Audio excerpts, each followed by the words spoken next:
Jessica Lal was born on January 5, 1965 in New Delhi, India. Since childhood, Jessica was considered very beautiful and intelligent. As the years passed, those close to Jessica said her beauty only increased, and soon she began working as a model. However, at that time, being a model in India wasn't very profitable, and the few campaigns available for this type of work did not pay very well.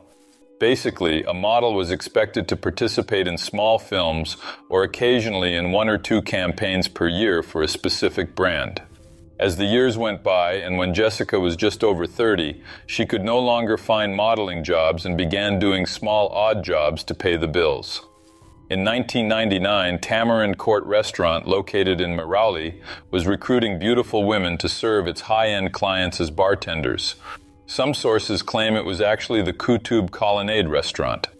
In any case, this establishment was part of a huge network of luxury restaurants specializing in local food, catering to a very select audience. The clientele consisted of the wealthiest and most influential people in India, from movie and music stars to politicians and millionaires of all kinds. On April 29th of that year, Jessica decided to accept the restaurant's invitation to work as a waitress at a party organized by the famous Indian socialite Beena Ramani. With an estimated guest list of 500 people, one of them would later stand out: Manu Sharma, the son of Vinod Sharma, a wealthy and influential local politician. The night went smoothly and the party was a success. That morning on April 30th, around 300 guests were still at their tables, chatting and saying goodbye to friends. Some waiters were cleaning the tables and collecting chairs. The bar was closed, and it was around 2 a.m. when Manu decided he wanted one more drink before leaving. He went up to the counter with his friends and asked Jessica for a cocktail. But since the bar was already closed, as I mentioned, Jessica refused to serve them, as she was getting ready to leave. Manu didn't like this, and to show off how wealthy he was, he said he would pay $1,000 for the drink. But Jessica had been instructed by the restaurant owner that after a certain hour, no more drinks could be served. This made Manu furious, and he repeated that he would pay $1,000 for the drink, saying she didn't earn that much in an entire month of work. Jessica simply smiled and turned to leave. At that moment, Manu stepped in front of Jessica, drew a gun, and pointed it at her. The enraged man fired a shot into the air and again demanded the drink. In shock, Jessica stood frozen, while chaos erupted around her, with people running for cover. Then Manu pointed the gun at Jessica again and fired. Afterward, the criminal and his friends fled the scene. Everyone there panicked, and most of the people saw Manu running away. Jessica was immediately taken to the hospital, and her family was informed of the incident. However, after a few hours, the woman did not survive and passed away in the hospital. There were about 300 people at the party, but unfortunately none of them came forward as witnesses. Many identified Manu Sharma as the culprit, but no one was willing to testify against him. Fortunately, Jessica's friends and colleagues decided to file an official complaint, one of them even being by Jessica's side when she was shot. Manu Sharma was taken into police custody, and during the preliminary investigation he confessed to the crime. However, a few days later, the case was dismissed, according to the police chief, due to technical procedural issues. After that, one by one, all the witnesses began to retract their statements. Some were bribed by Manu's father, and others were threatened. But Sabrina, Jessica's sister, wanted justice for her sister and continued fighting against this corrupt system. On August 3, 1999, a charge was once again filed against the perpetrator and 8 other individuals. These 8 people were all children of local politicians and allegedly helped Manu escape the crime scene and cover up his tracks. On November 23, 2000, a first-instance judge found Manu Sharma guilty, and he was to be tried in criminal court. However, since all the witnesses had withdrawn their statements, the police were unable to present a valid charge, and once again, Manu was released. This time, he was required to remain available to the justice system whenever requested. On February 21, 2006, the Delhi High Court acquitted all the accused due to lack of evidence. This led to a massive sense of impunity among the population. Much of the local media decided to help Jessica's family, and many reporters were determined to seek justice. Some magazines seized the opportunity to expose the flaws in the justice system. Several newspapers began publishing articles revealing the evidence collected at the crime scene. Cheyenne Munchie, the colleague who was with Jessica that night, decided to speak out and appeared on several TV shows where he explained how everything had happened. He emphasized that Jessica lost her life simply because she refused to serve a drink to a spoiled, drunk young man. According to him, Manu was trying to impress his friends by showing off his power, arrogance. He constantly mentioned that he was the son of a powerful man and shouted at everyone around him. On March 13, 2006, after intense media and public pressure, an appeal was filed in the Supreme Court, and proceedings for a trial finally began 25 days later. On December 5, 2006, Manu Sharma's trial began. The jury found him guilty of the crime, and he was sentenced to life imprisonment, as well as ordered to pay a compensation of 57,000 rupees to the victim's family.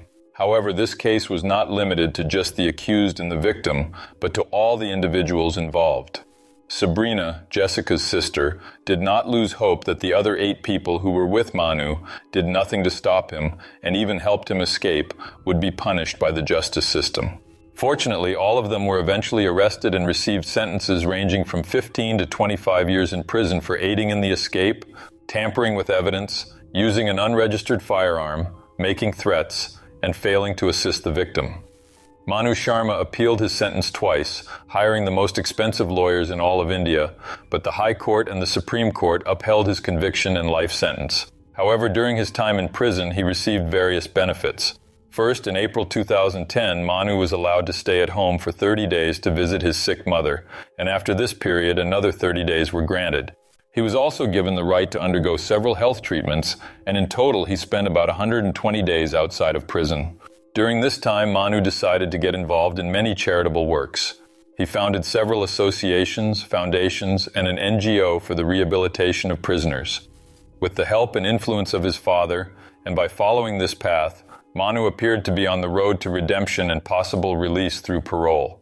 Everyone believed this kindness had a single purpose: to get out of prison as a new deadline for sentence review was approaching, and sure enough, it happened. On May 10, 2020, Manu Sharma was released from prison at the age of 43.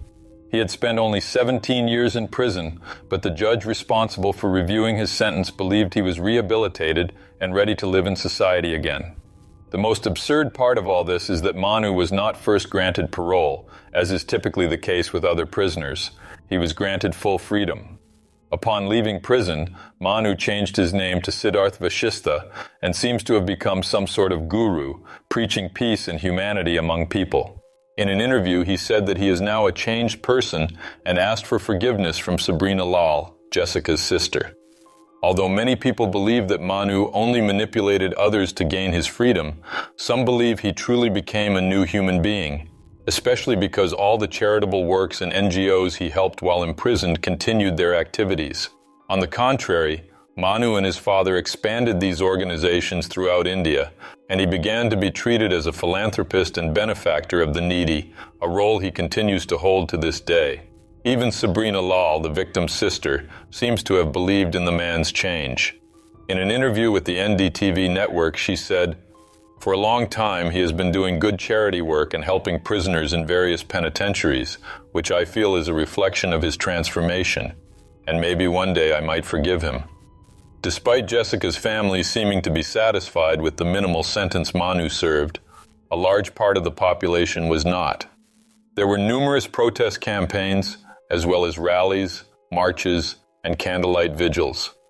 These protests were led by the Victim Protection Group, who also criticized the Indian justice system, saying that Manu should remain behind bars.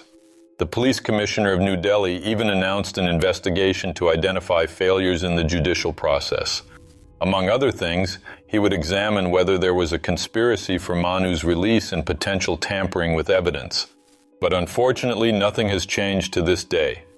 Ultimately, the case of Jessica Lal is considered one of the most famous in India, mainly because it involved many people from the elite, and all were somehow held accountable. In any case, if Manu Sharma had controlled his anger, Jessica would still be alive today. Being the son of an influential politician, he had no fear of being caught or even going to jail.